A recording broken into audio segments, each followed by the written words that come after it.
Okay, so this might be a hot take, but hear me out. Comic books don't suck. You're just sick of superheroes. Now, don't get me wrong, I love a good superhero story as much as the next person, but with the MCU and the DC movies oversaturating the superhero market, and then with Marvel and DC Comics actually basically starting to try and use the movies as the source material for the comic books instead of vice versa, superhero burnout is real for everybody right now. Now, something that a lot of people seem to get confused, especially lately, is that comic books are an art medium, not a genre. A lot of people look at superhero books and assume that's what comic books are, when in fact, superheroes are a genre of comic books, just like horror or fantasy would be a genre for a movie. They can also be genres of comic books. So taking that into consideration, if superheroes are a genre of comic books and not what comic books actually are, then that means there must be a whole other world of comic books to read. And if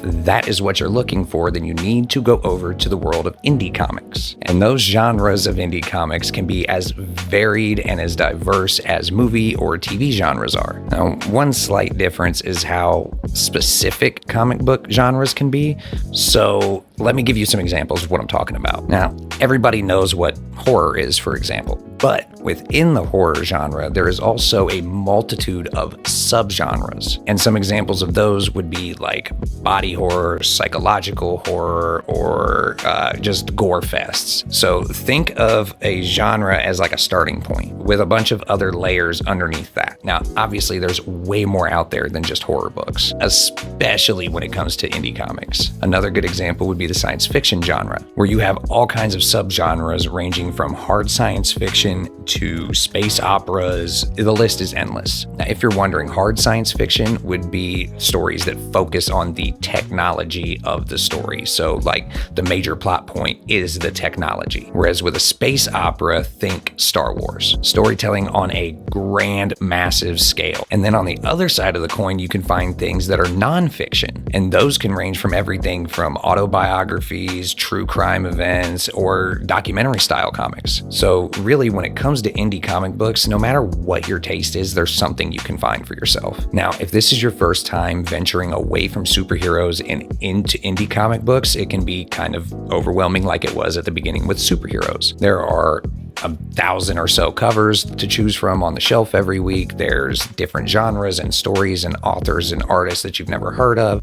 So let me give you a couple suggestions if it's your first time jumping into indie stuff. Things like By the Horns from Scout Comics takes multiple genres and kind of combines them. So you've got science fiction, fantasy, and even a romance plot thrown in with it. Another good transition book for people getting away from superhero comics is called Crossover from Donny Cates. And that actually looks at what would happen if comic book characters became real people and the worlds combined, and then it goes into the social justice issues surrounding what would happen in that scenario. But that one, it has a lot more superhero type characters in it, but the superheroes are not the primary focus of the plot. Now, for the horror buffs out there, one of my favorite series to recommend to people right now is House of Slaughter. It's a spin-off series from the super successful Something is Killing the Children series, and it's arguably better, but even if you don't think it's better, it gives a lot of backstory to other characters within the Something is Killing the Children universe. And a great part about it is that you don't have to have read Something is Killing the Children to understand what's going on in House of Slaughter, because it stands by itself as its own thing happening parallel to the other story. It's honestly one of the best things about comic books is the fact that there is a thriving independent scene, because that's where you're going to find the more obscure, niched down, and more eccentric stories out there. The main thing I want you to take away from this video is that comic books are not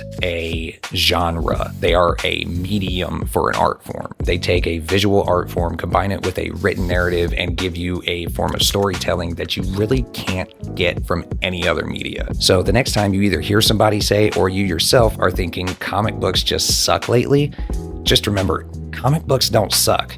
You're probably just sick of superheroes. Anyway, everybody, thank you for watching the video. If you got something out of it, hit that thumbs up button. And if you really enjoyed it and want to see more, hit the subscribe button and the notification bell. And as always, everybody, please be safe, be kind, and take it easy.